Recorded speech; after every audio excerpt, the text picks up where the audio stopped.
দেখা লাইছি কইয়া দিমু, দেখা লাইছি কইয়া দিমু, তুমি পরের গাছ ঢিল মেরেছ, তুমি চুরি করেছ, তুমি চুরি করেছ, তুমি ধরা পড়েছ।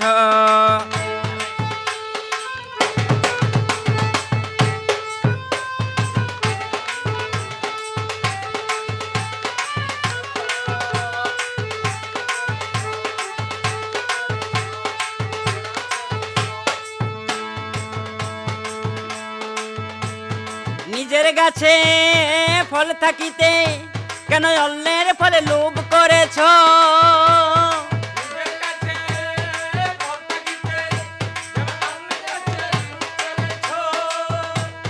নিজের গাছে ফল থাকিতে কেন অন্যের ফলে লোভ করেছ?